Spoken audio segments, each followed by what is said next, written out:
A common piece of advice that people request on social media is, how do I reward my players with something more than money or magical items? Well, look no further. I'm going to share with you 5 different ways in which you can reward your players with more than just money or magical items. So, let's do this. What's up, guys? Welcome to Critical Insight with Felix Alexander. I am Felix Alexander, and in this channel, it is my intention to allow tabletop role-playing games to be maybe a little bit more approachable, and to give you hints, tricks, advice, or however you want to call it, into how to do tabletop RPGs in a way that becomes a better and more enjoyable experience. And if you're already thinking that you're going to find value in this channel and the kind of content that I'm going to put out, make sure that you like the video, subscribe to the channel, and click on the notification bell icon, or tap on it if you're on mobile, so you can stay up to date with the latest videos. I have a series, I guess I can call it, called GM SOS, in which every single week I basically tell you something that you could add to your games, which is really cool if you want to spice up your adventures but you don't know how. And a common way in which people spice up their adventures and their games is by giving the players rewards that are engaging and are fun to use. The problem is that we usually fall into giving either money or magical items. And while they do have their, appeal to them, it's also true that, well, it kind of becomes boring after a while. So in this video, like I said in the intro, my intention is to give you 5 different ways in which you can reward your players. And without further ado, let's begin. And the first way that I'm going to recommend that you reward your players is by giving them an armor or weapon upgrade. People often get very attached to their tools, and if you have any questions about that or any doubts about that, ask a handyman. It doesn't matter how many Phillips screwdrivers they have. There's just something about this acrylic handle, yellow and black striped screwdriver that has gotten me through so much that it doesn't matter how many other screwdrivers people give me, there's always that one that I go back to.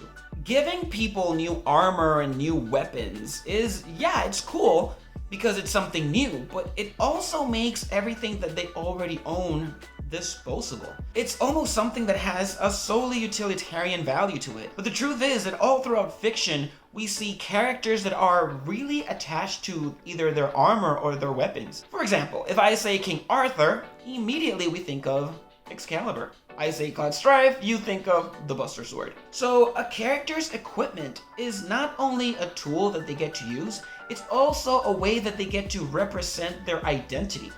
By upgrading the tools that they already have, be it their weapons or their armor, you're allowing the player to grow even more fond of the weapons and armor that they have, which makes the character develop even more of a personality, I believe. It also has a lot of narrative implications because the players are really not wanting to lose those items. If someone, for example, got a sword and in the next adventure or the next session a thief steals the sword or the sword breaks, nothing comes out of it. But if this is a sword that has gotten the character through a lot of challenges, or this shield has blocked attacks from dragons or from ogres, there's like some sort of sense of pride in this weapon or shield or piece of armor that you have. This makes me think of The Mandalorian, and in one of the episodes, because of a challenge that he overcame, they put a sigil or an emblem, a metal emblem that was fused into his armor. Now, whenever he walked around, he was basically carrying around visibly the challenge that he had overcome.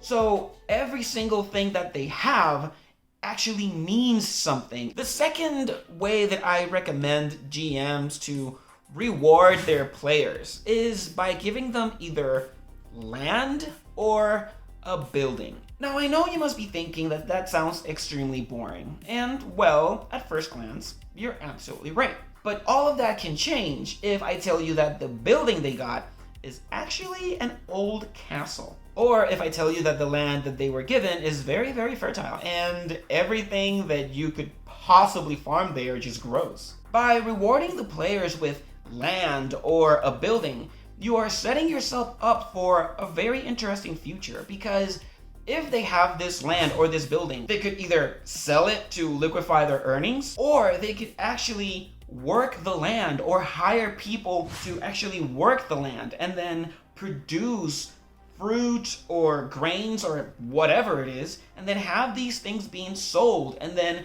that would provide a sort of income. If they receive, for example, an old fortress, maybe they can turn this old castle or fortress into their home base. Maybe they refurbish it, create their own space where they have their own books or their treasures or any other kind of material possessions. It can also be a place where they definitely always want to go back to. This could be used as a sort of focal point in the narrative to sort of motivate the characters to go back to this place. Maybe in the future this place gets overrun by bandits, and now the player characters have to drive the bandits out. Or maybe now this building you could use to rent it to another person, and because of the rent, you start getting income out of it. So real estate, even though it sounds like something that people don't want to get involved in, it's definitely something that you could use to change the dynamics of the game. It adds another layer of business management, which could potentially make the players reap awesome rewards. And before I forget, Loresmith has 2 very good books that you could use as resources if you're thinking of rewarding your players with a building that they could use for a business. The books are Remarkable Inns and Remarkable Shops. It's 2 different books that you could buy. They're both really good, and they both have a section in which they tell you how you can role play the characters coming into the business. And if you decide to buy the books or any of Loresmith's awesome products, you can use the promo code CritInsight, and that code is going to give you a 10% discount out of your purchase. This code is set to never expire, and you can use it to purchase anything you want to buy from them, so make sure you make the best out of it. The third way in which I recommend you reward your players is by making them earn favor with non-playable characters. In my video 10 Secrets to be a Great GM, I mentioned that gaining favor with NPCs is something that could potentially change the way that the characters interact with the world. Picture this, if you will. Some stampeding bulls were headed straight into the town that your characters are going to go to. Now, because you foresee what's going to happen, you help drive the bulls in another direction. Now, because you saved the town, the baker is extremely thankful. So she says that whenever you are in town, all you have to do is show up to the bakery, and she's going to give you bread and pastries. Oh, and she also knows the butcher, so you basically got free meals whenever you go to this town. Another example, let's say that as you were adventuring, you hear screams of fear and panic. Now, as you get closer, you see this person with a huge satchel by their side, and they're being pinned down by this predator creature of some kind. You fight the creature or scare the creature away, and as you help the person that's on the floor, he reveals that his name is Alcor. Now, Alcor is an alchemist, and he lives in a city not too far from here. And he is very thankful that you helped him. Because you helped him, he decides that he's going to give you discounts on all of his potions. And this, I think, is very interesting. I have 2 ways of seeing favor with RPGs. Favor with NPCs. I basically have 2 ways in which I see favor with NPCs. You have the static NPCs, and then you have the dynamic NPCs. I define a static favored NPC as one that you have their favor, but they remain in their city or their town. They're basically anchored to that one particular place, and whenever you get to the city or the town that they're in, that's when they are able to give you their benefit. Dynamic NPCs, or dynamic favored NPCs, how I call them, are those that actually decide to travel with you. This could be huge, and if you've never played Final Fantasy 15, in this game, every single one of the 4 Choco Bros, how people call them, has a particular skill that they're very good at. One of them is very good at fishing, the other one is very good at cooking, a third one is good at taking pictures, and the 4th one is very good at setting camp. By adding this dynamic favored NPC to the party, you could potentially enjoy the skills and talents of this NPC without having to play this character. These NPCs can become not only part of the narrative, but an amazing asset to the adventure. The fourth way in which I suggest that you reward your players is give them a moment of respite. Player characters usually play adventures, and for the most part, they are in the field, they're in the outdoors, just going around, braving the elements, trying not to die by whatever you throw at them as a GM. So it's safe to say that the characters would be extremely tired, extremely exhausted of just going around. How about you reward your player characters with a moment in which they can just let go and let loose? This provides a way for player characters to interact in a way that is not necessarily life or death situations. Now, this is not something that you want to do all the time, and if you are going to do it, my suggestion is you let your players know so that when they show up to that session, that respite session, they are able to already have in mind the kind of interactions they want to have with the other characters. Now, this is the last way that I recommend that you reward your players, and I honestly think is my favorite of the bunch. Reward your players with a party pet or a party service animal. Now, this is very similar to gaining the favor of an NPC, but the interactions are different. Maybe you're going to reward them with a wolf that helps them to hunt or helps them as security whenever they're resting in the middle of the road. Or maybe you give them a hawk or owl that allows them to send messages to and from places. Maybe you can even give them some sort of ox that allows them to put all of their weight of the things that they have to carry on that ox. And if they need to move a fallen tree or whatever, they can just hook up the ox or whatever other fantastic huge beast of burden you can think of and tie it up to the tree and just move it out of the way. These kinds of interactions are possible if you give a party a party pet.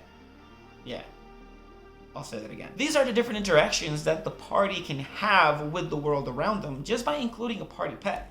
And the cool thing is that a party pet, I keep saying party pet and thinking of a wolf with a party hat. This kind of pet is something that the whole team can enjoy. You could have the animal maybe have a stronger bond with one of the characters, but I would recommend have every single character feel like they have some sort of connection with this animal. This could provide so many cool narrative opportunities and a lot of utility too. Now, if as a GM you're thinking this could potentially destroy a lot of the challenges that I want my characters to face as they're traversing from point A to point B, I would ask you to reconsider. I think about Appa in The Last Airbender.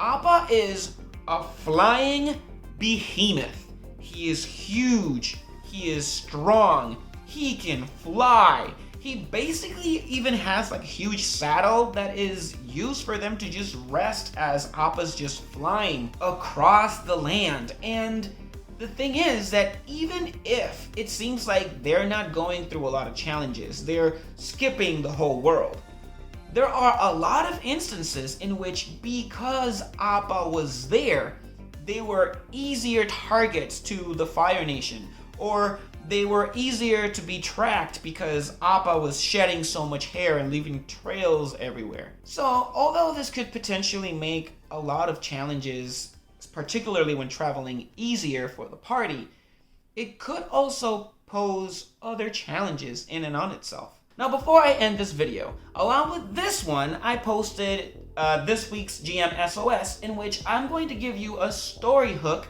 of how to introduce one of this favored NPCs to the party. So as soon as you're done with this video, make sure that you go to the recommended videos and you go and tap on today's GM SOS, which should be GM SOS number 7. But that's it.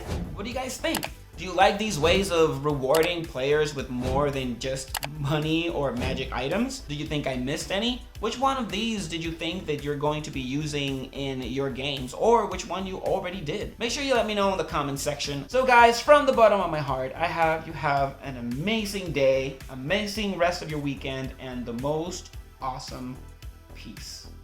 Catch you next time, guys. Oh yeah, and check the video for today's GM SOS. Don't forget to do that too. Anyway, peace.